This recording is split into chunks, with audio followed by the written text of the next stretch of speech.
এখন এই সরকারের উপদেষ্টা থেকে যদি তারা দল গঠন করে তাহলে তো এইটা সরকারি দল হবে। তাহলে আওয়ামী লীগের মধ্যে এই সরকারি দলের মধ্যে পার্থক্যটা কোথায়? গণ অভ্যুত্থানকে যেভাবে গুটি কয়েক ব্যক্তিকেন্দ্রিক গ্লোরিফাই করা হচ্ছে কিংবা কাউকে বিশেষ ভাবে ক্রেডিট দেওয়া হচ্ছে, সেটা তো বাস্তবতা না। এই গণ অভ্যুত্থানে বিএনপি জামাত সহ বিশেষ করে এই গণ অভ্যুত্থানের তরুণরা যে ভূমিকা রেখেছিল 18 থেকে যারা কোনো সংস্কার আন্দোলন করেছিল, তাদের কথা ওইভাবে কোনো জায়গায় বলা হচ্ছে না।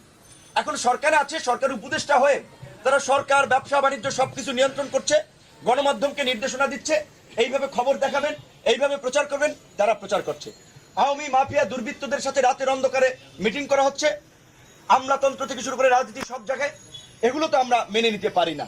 শুধুমাত্র বিএনপি একটা বড় রাজনৈতিক দল, বিএনপির অনেক ঘটনা, দু একটি ঘটনা বাইরে আসায় আমরা শুধু বিএনপিকে সমালোচনা করছি।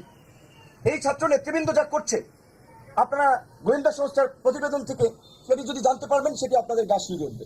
অবশ্যই আমরা চাই তারা ভালো রাজনীতি করুক, পরিশুদ্ধ রাজনীতি করুক, কিন্তু সরকারের থেকে তো সেটি সম্ভব না।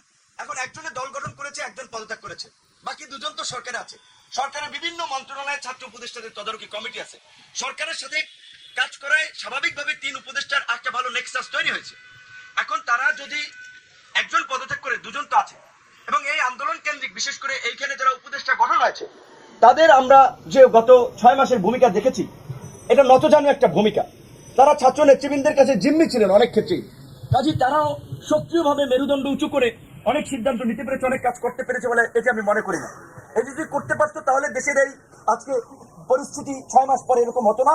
এবং 6 মাস পরে সেনা প্রধানের বলা লাগতো না পাবলিকলি এনাফ ইজ এনাফ। এবং আমরা মনে করি যে সেনা প্রধান যে স্পিরিটের জায়গা থেকে কথা বলেছেন সেটি যথার্থ। তিনি সংকটের আজ করতে পেরে কথা বলেছেন যে আপনারা এগুলো বন্ধ করেন, দ্রুত সময়ের মধ্যে নির্বাচনের দিকে হাঁটতে হবে।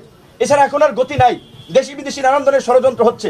তবে আমরা মনে করি যে তাদের সরকার থেকে বেরিয়ে একটা সংগ্রামের মধ্যে দিয়ে গণ অধিকার পরিষদের তরুণরা যেভাবে 7-8 বছর উঠেছে, অনেক মানুষকে যে আমাদের দুজন নেতা বা 2-1 কথা বললেন, আরে তরুণ ছেলেকে যদি অফার দেওয়া হয়, তুমি ডিসি অফিসে সব তোমার অ্যাক্সেসে চলবে, তুমি কাজকর্ম করবা, তোমাকে এমপি বানানো হবে, 2-4 কোটি টাকা দিয়ে হবে, তুমি আমাদের সাথে আসো।